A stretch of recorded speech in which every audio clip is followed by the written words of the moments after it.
द्वितीय अध्याय सांख्य जोग। संजय उवाच। संजय कहिले, हे राजा।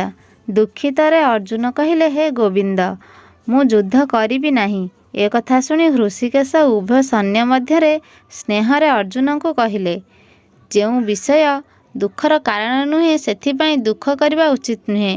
पंडित माने वित्त किंबा मृत सकाशे शोक करती नहीं, तुम्भे किंबा मु। यही राजा माने केही नथिले, एमानक अन्ते केही नथिबे, यह तोर मोहर कारण। संजय कहउचंती, सर्वज्ञ प्रभु हृषिकेश कहिले दुखित मानसे, एणु मु युद्ध न करिबी, कहिण नीरव गांडीबी। एहा शुणिण हृषिकेश रंग धरे मंदहास, उभय सैन्यंक मध्यरे अर्जुने कहिले स्नेहरे। श्री भगवान उवाच। अशोचनीय जे अटई, शोचना किंपा तार पाई।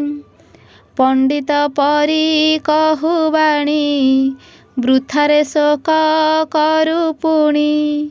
ज्ञानी जीवित मृत पाई, केबे हे शोक करे नाही। नथिलु तुम्भे आम्भे दुई, ए राज्य नथिले त केही।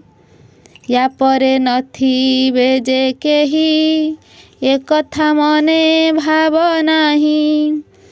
एहा तु न भाव अर्जुन, ये तोर मोहर कारण। ये देह नाश आत्मा नाश, एहा तु न भाव नरेश।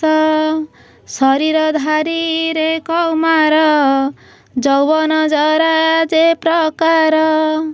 जना जाए जे देह थिले, देहांते आत्मा थाए भले। विनाश होइले देह, आत्मार पार्थ नाही खेय।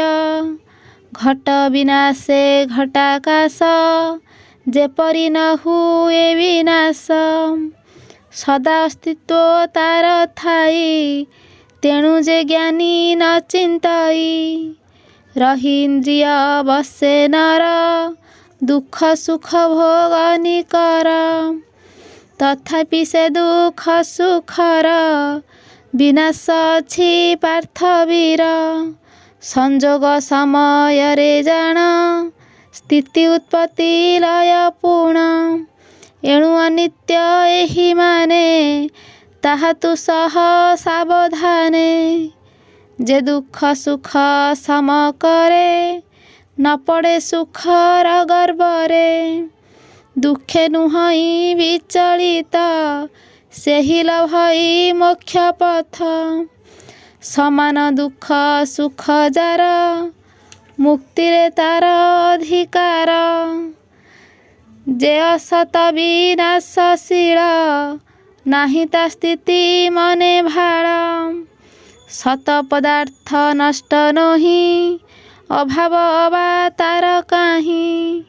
असत जड़ अटे नासी, सत चैतन्य अविनाशी। ये देह सत्य नित्य, जीवात्मा सत्य पुणी नित्य। ये दुई विषयटी स्थिर, जानती तत्वदर्शी नर। जे आत्मा आपे सर्वठारे, अविनाशी जे हुविधिरे। सुख दुख ए नाश होई, आत्मार विनाश नुहई। से आत्मा बिना से समर्थ, अछि काहार सामर्थ। आत्मा सकल घटे थाई, ताहार क्षय वृद्धि नाही। नित्य ए आत्मार संस्थान, सर्वदा आत्माटी निर्गुण। जे घटे आत्मा वास करे, से घट नष्ट होई पारे। ए देह दिने छाड़ी जीव, स्वधर्म किंपाई छाड़ीब। तेणु ए युद्धे दिय आस, ଦେହ ବିନା ସେ ଦୁଃଖ କିସ। ଆତ୍ମାକୁ କେହି ନ ନାଶଇ ସର୍ବଦା ଥାଏ ହତ ନୁହିଁ। ଦେଖ ଯେ ସନେ ଅମ୍ବୁଧି ନାହିଁ ତାହାର କ୍ଷୟ ବୃଦ୍ଧି। ଆତ୍ମାର ନାହିଁ ଆଦି ଅନ୍ତ ସର୍ବଦା ଜ୍ୟୋତି ରୂପେ ସ୍ଥିତ। କ୍ଷୟ ବୁଦ୍ଧି ତାହାର ନାହିଁ ସୂର୍ଯ୍ୟଙ୍କ ପରା ଏ ଭ୍ରମଇ। ଏ ଆତ୍ମା ନିତ୍ୟ ନିରଞ୍ଜନ ଅଜ ଅମର ସନାତନ। ଯେୟ ବା ମରିବ କିପରି ଅନ୍ୟକୁ ମରାଇ ନ ପାରି। ଏ ଜ୍ଞାନ ଉଦେ ହୋଏ ଯାର ଆତ୍ମାମୟ ଦେଖେ ସଂସାର। ଜୀବ ମରଣ ପାପ ପୁଣ୍ୟ ନ ଘେନେ ଚିତେ ସେହି ଜନ। ପୁରୁଣା ଲୁଗାକୁ ଛାଡ଼ିଣ ପିନ୍ଧନ୍ତି ଲୁଆ ଲୁଗା ଜାଣ। ପୁରୁଣା ଲୁଗା ନଷ୍ଟ ହୋଇ ତାକୁ ତ ନ ଖୋଜନ୍ତି କେହି। ସେପରି ଆତ୍ମା ଜୀର୍ଣ୍ଣ ଦେହ ଛାଡ଼ି ତ ଖୋଜେ ନୂତନ ଦେହ। ଏଥିରେ ଆତ୍ମାର ଆନନ୍ଦ କହିଲୁ ଯୋଗର ଏ ଭେଦ। ଯୋଗରେ ହୋଇଛି ବର୍ଣ୍ଣିତ ଆତ୍ମାଗମଇ ଯେଉଁ ପଥ।